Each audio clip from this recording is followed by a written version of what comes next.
Welcome to the Leadership Decoded podcast.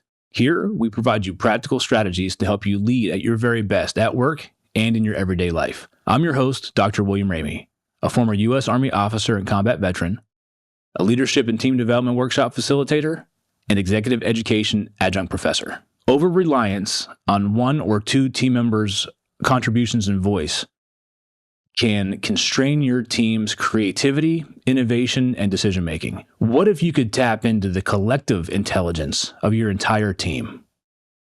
Today, we're going to explore what collective intelligence is, how you can tap into it, and some of the benefits. Let's dive in. This episode is brought to you by Sweat Tent, the industry leader of the portable at-home wood-burning sauna. Being a leader can be stressful. That's why I've been a sauna user for many years. Did you know that consistent sauna usage 3 to 4 times a week not only relieves stress and improves sleep, but it also enhances your physical well-being and fosters mental resilience and cognitive clarity to be a better leader? And you no longer have to go to a crowded gym or buy one of those expensive and bulky at-home setups to experience the benefits of a sauna. Sweat Tent is the most portable and affordable at-home sauna on the market.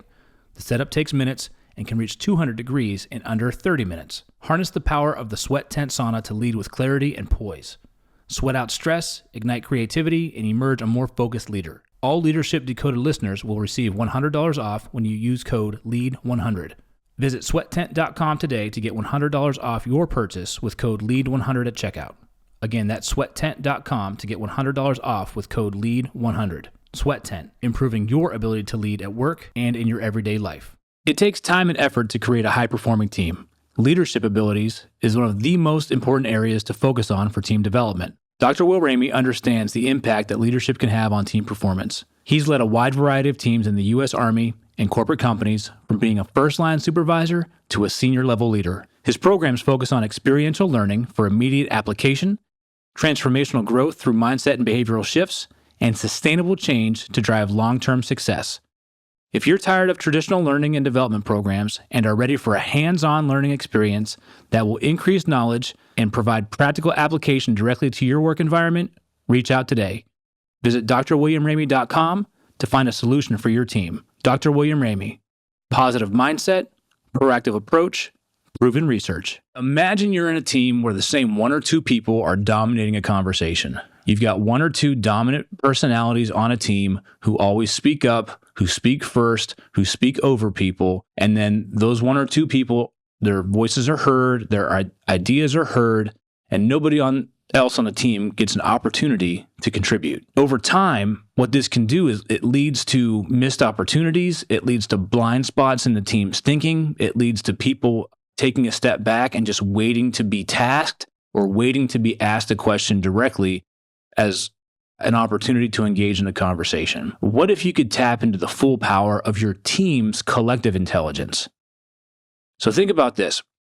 If you've got a 5, 6, 7 person team and you only have one or two people that are actively participating who are dominating conversations, you're missing out on over half of your team's ideas and thoughts and experiences. I've led teams, I've been a member of teams that have had one or two people dominate a conversation. I've seen it over time where teams that have lower attrition rates, they're not changing people out, the team composition is staying fairly stable with one or two personalities. You miss great ideas. You miss different perspectives because the people that need maybe a little bit more time to think before they speak up don't get to enter the conversation, but they have something very important to say.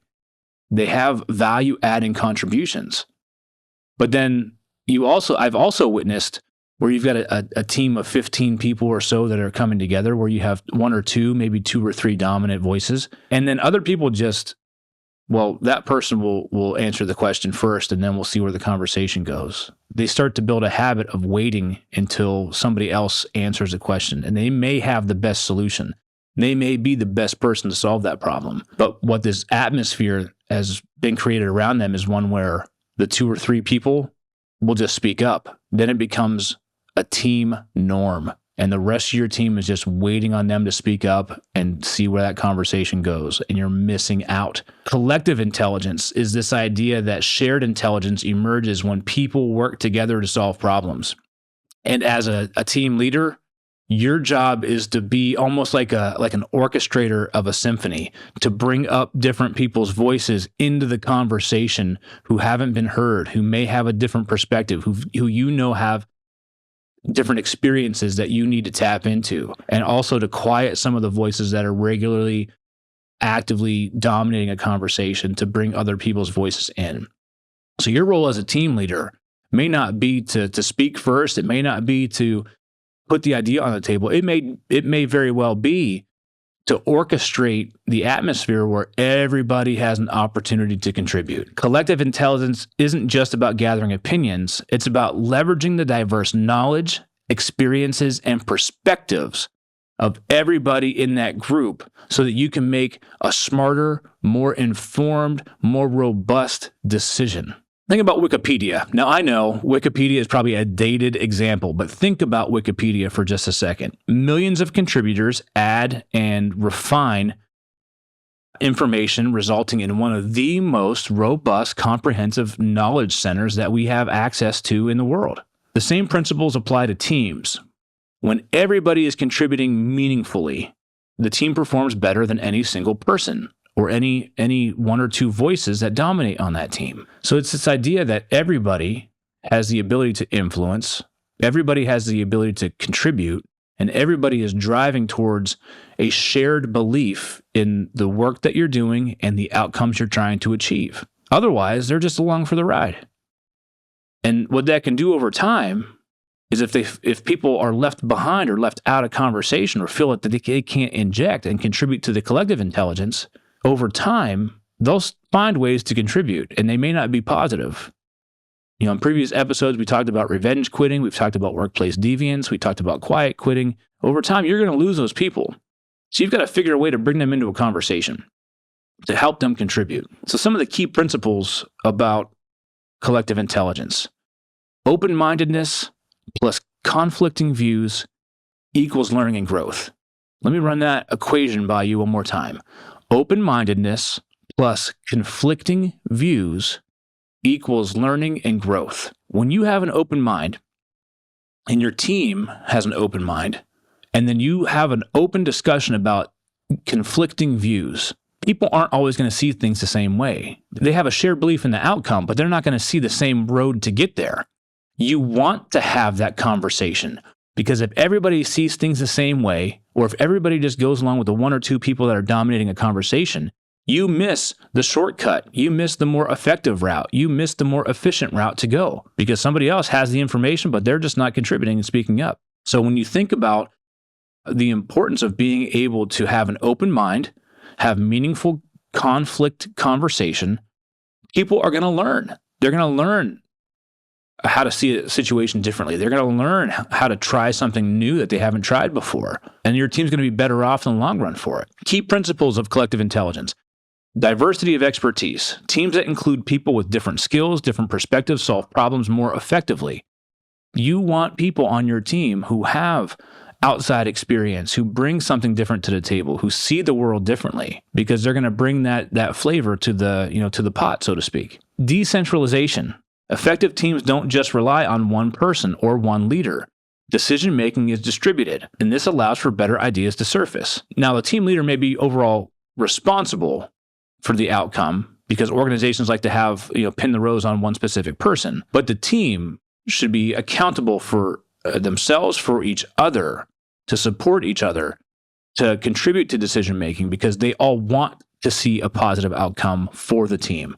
So you decentralize and bring them into the conversation. You give them left and right limits of decisions that they can make, of where they can have trade-off decisions, of where they can make that trade space, because that's going to allow the best ideas to come to the surface. And aggregation of information.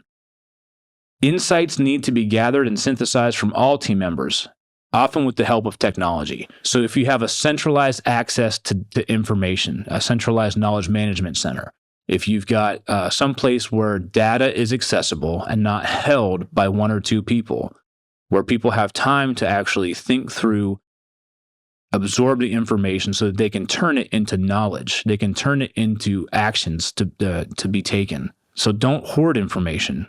Information is power. Share that power with your team. And when you give the team the power of information flow, you're going to see people who are going to latch onto that and be able to do something with that information and turn it into action that you may not have expected when you tap into the collective intelligence of your team. So this all has the idea of these concepts of shared leadership with it. Collective intelligence can be considered part of how you create an environment where leadership is shared amongst team members.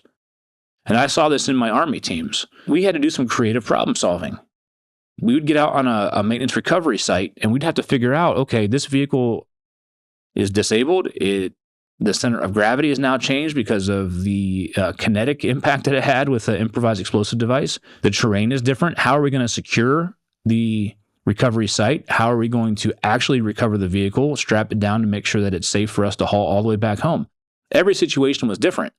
So if we only had one or two experts and that person wasn't there or they were off their game that day for some reason, we'd be in a world of hurt. So by creating a team of creative thinkers and critical thinkers in an atmosphere where their voice was expected to be heard, now we're tapping into the collective intelligence of the team, people who might see that little intricate piece that somebody else may have missed, which may change the entire approach. It happened time and time again, and that's why we were able to conduct 75 plus missions with 0 fatalities and 100% successful recovery rate, because we shared leadership and we utilized our collective intelligence of our team. So when we think about mechanisms that drive collective intelligence, collaboration and communication, you've got to be able to foster an environment of open dialogue, of active listening, and ensuring valuable insights are captured. Next, coordination. Teams need processes to help them align efforts and avoid disruption. Think about your startup meetings where information is exchanged and you start your day.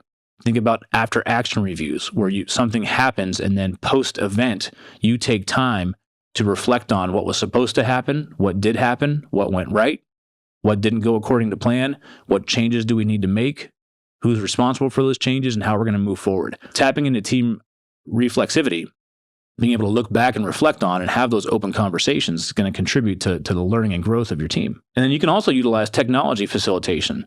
AI and collaboration platforms can enhance decision-making by organizing, analyzing, and presenting data effectively.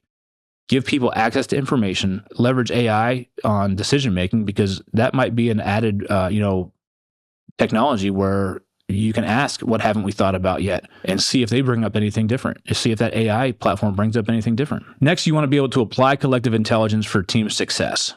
So you can do this through divergent thinking type events is one way. Brainstorming and innovation. Encourage open idea sharing, generating creative solutions.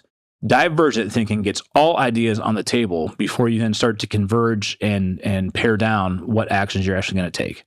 This helps different people contribute because the expectation is that all ideas get thrown out first, not just by the one or two people who are dominating that conversation. Applying collective intelligence can happen through strategic planning, using diverse perspectives to anticipate risks and opportunities.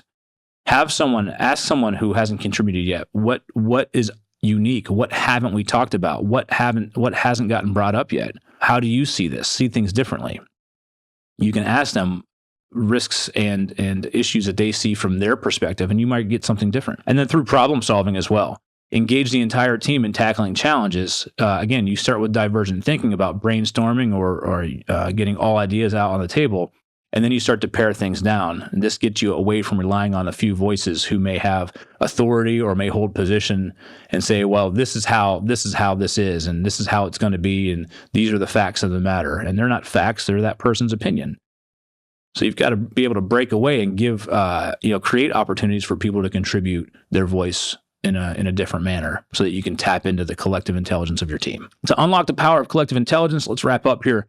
Start by fostering an environment where every voice is valued, encourage diverse input, distribute decision-making, and leverage technology to enhance collaboration. When teams harness their full intellectual potential, they make better decisions, more innovative decisions, and they achieve greater successes because you're using all of that shared knowledge, experience, and skill sets that your team is bringing. So thank you for tuning in to Leadership Decoded here in the Loop Internet Studio. If you enjoyed today's episode, give us a like, drop a comment, download it, and share it with your fellow leaders, because information and knowledge is power, and it's meant to be shared so that we can all lead at our very best. If you'd like to connect, you can find me on LinkedIn at Dr. William Ramey, on Instagram at Leadership Decoded Pod, on Instagram at willramey1, or you can email me at will@onthestacks.com. I'd love to hear from you to find out what's a topic that you'd like covered on this show. I'm your host, Dr. Will Ramey, and I'll see you the next time you press play.